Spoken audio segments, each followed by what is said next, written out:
Здравейте, драги зрители на eSports България, аз съм Теодор Борисов и се намираме в Сава център в Белград, където тук що приключи втората полуфинална среща от FISSURE PLAYGROUND, разбира се, първият турнир от втория сезон за 2025 година в професионалния Counter-Strike, а до себе си имам огромното удоволствие да приветствам една от най-големите легенди на професионалния Counter-Strike, не само в CS2, но и в CSGO, в цялата история на тази игра. Става въпрос за четирикратния мейджор шампион със състава на Astralis и разбира се един от най-добрите снайперисти в историята на играта, Николай, gla1ve, Рийдз. gla1ve, thank you very much for joining me. It's been a pretty eventful couple of days for you, and you've done a ton of interviews, so I very much appreciate the fact that you're giving me around 10 minutes out of your time. First things first, congratulations on the win in the semifinals. You're going to be playing a grand final. Talk to me a little bit about how you're feeling right now. Obviously really happy. I think having to play or getting to play two grand finals in a row with HooXi is just a dream start. I think that having some success in the last few years, it's been pretty tough in Astralis. So yeah, I'm just really happy and a little bit relieved, but also ready for tomorrow. Okay, talk to me a little bit about map 1, because obviously that was a pretty team effort out of you guys. You went in there, and by the end of the map, everyone on your team had between 15 and 18 kills. So you weren't relying on anyone. Everything seemed to be falling into place. So I assume the preparation for this one has been going quite well. Oh yeah, for sure. I mean, we kind of knew they were going to play into Mirage, and it was a tough map. We had to refocus in the middle of the game. On the second half, we talked about being more proactive, taking more initiative, playing each other in good situations and stuff like that. And yeah, I think that HooXi has good control over that T side. So we managed to win that. You did manage to win that. You personally managed to win that nuke, though, going absolutely blast 26 and 8 towards the end. 8 multi-kill rounds, I believe, or 26 and 9, sorry, at 8 multi-kill rounds. What happened there? Everything seemed to be working out really well for you. Sometimes it just clicks. There's a few games between those games, and I'm just happy it was in a important map in a semifinal.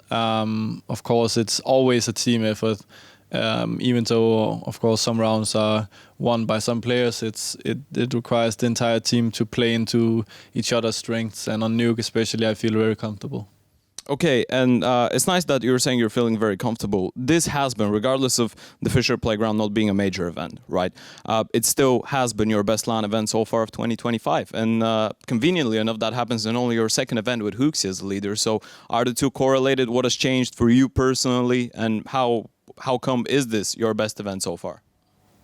I mean, a lot has changed. I think in general, HooXi reminds me a lot about like how gla1ve was as a leader and an in-game leader. One of the most selfless players I've played with, and I think that with this team and with the previous iterations, we've had some issues with it being too individual and not being able to play for each other. And HooXi is just a great example. And when you have that big example of how you are supposed to do things, it's way easier to follow that, especially when it comes from the leader and the captain. So I think that's a major difference from before.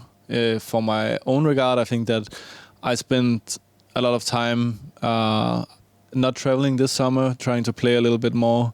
And yeah, I'm turning 30 soon. I still want to compete. I'm very hungry, and I want to be up there with the best, and I think that we have a really good chance with this team. With that being said, it's been 3 years since you returned to Astralis, right, in 2022. You've been through multiple different iterations. A lot has changed around you. Do you feel, even though it's quite early to say, because HooXi's been here for a short period of time, but do you feel like this is maybe one of the iterations of Astralis with the highest potential so far for you? Yeah, for sure. As I also said before, like 2 grand finals in a row, and I think that we didn't manage to get to any LAN grand finals with the previous teams since I came back. So there's just a good belief, a good system, and I'm one of the only people left since I joined Astralis in the entire organization. So there's been a lot of change, and hopefully now we can just keep being consistent as a team and work on the stuff we need to work on in game. And I think it will play out in our favor.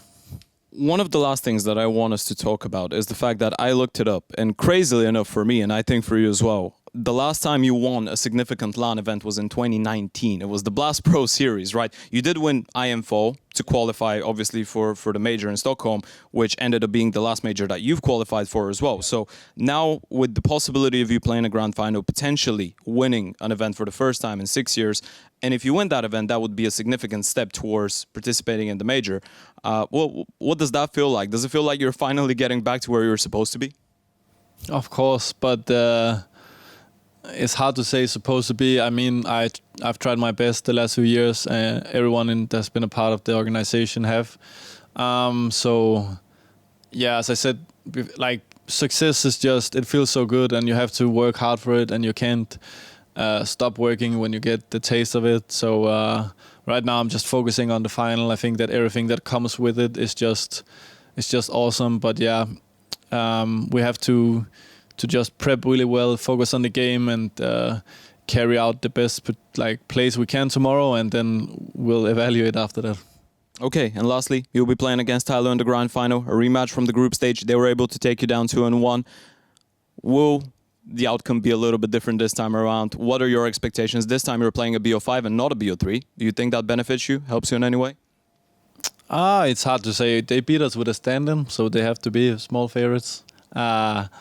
I mean, we are just going in focusing on ourselves, and I think that best of fives, yeah, we have some experience with it, playing the Astana final as well. Honestly, it's just about the plays tomorrow. It's about being there for your teammates and showing up as individuals and as a team, and then whatever happens, happens. We can only control our effort, and we will try our best to put the maximal effort into it. Okay, thank you very much for that, Magne Tak, and I wish you the best of luck in tomorrow's game. Thank you.